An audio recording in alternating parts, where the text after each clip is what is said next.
Saudi আরবের মক্কা অঞ্চলে এক নারীকে হয়রানির অভিযোগে নসিব আহমেদ নামে এক প্রবাসীকে গ্রেফতার করেছে দেশটির পুলিশ।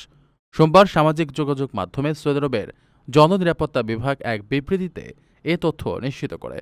দেশটিতে কয়েকদিন আগে একই ধরনের অপরাধে এক প্রবাসী বাংলাদেশিকেও গ্রেফতার করা হয়েছে। সৌদি জননিরাপত্তা বিভাগের প্রকাশিত বিবৃতি অনুযায়ী এবার গ্রেফতার হওয়া ব্যক্তি পাকিস্তানি নাগরিক। কমিউনিটি সিকিউরিটি এবং মানব পাচার প্রতিরোধ অধিদপ্তরের সঙ্গে সমন্বয়ের মাধ্যমে তাকে আটক করে মক্কা পুলিশ। এরই মধ্যে প্রয়োজনীয় আইনি ব্যবস্থাও গ্রহণ করা হয়েছে। তবে নিরাপত্তার স্বার্থে ভুক্তভোগী নারী কিংবা ঘটনার পারিপার্শ্বিক বিস্তারিত তথ্য প্রকাশ করেনি কর্তৃপক্ষ। সৌদি আরবে নারীদের নিরাপত্তা নিশ্চিত করতে এবং যেকোনো ধরনের হয়রানি প্রতিরোধে দেশটির আইনশৃঙ্খলা রক্ষাকারী বাহিনী দীর্ঘদিন ধরে শূন্য সহনশীলতা নীতি অনুসরণ করে আসছে। সাম্প্রতিক এই গ্রেফতারের ঘটনাটি তারই ধারাবাহিকতা। উল্লেখ্য, প্রবাসী অধ্যুষিত এই দেশটিতে এর আগে একই অপরাধের দায়ে বাংলাদেশিদের গ্রেফতারের ঘটনা ঘটেছিল।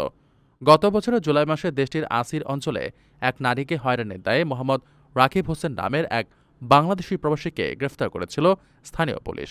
তার আগে 2024 সালের মে মাসে মদিনা অঞ্চলে নারী হয়রানির সুনির্দিষ্ট অভিযোগে মোহাম্মদ আবদুল্লাহ আল মামুন নামের আরেক বাংলাদেশিকে আটক করে আইনি ব্যবস্থা নিয়েছিল কর্তৃপক্ষ। আপনার স্বপ্নগুলো আকাশ ছুবে প্রবাসীর হেলিকপ্টারের মাধ্যমে। বিয়ে, জন্মদিন অথবা যে কোনো বিশেষ প্রয়োজনে হেলিকপ্টার ভাড়া করতে যোগাযোগ করুন স্ক্রিনে দেয়া নাম্বারে। প্রবাসীর হেলিকপ্টার, নিরাপদ ও সাশ্রয়ী বাহনের বিশ্বস্ত নাম।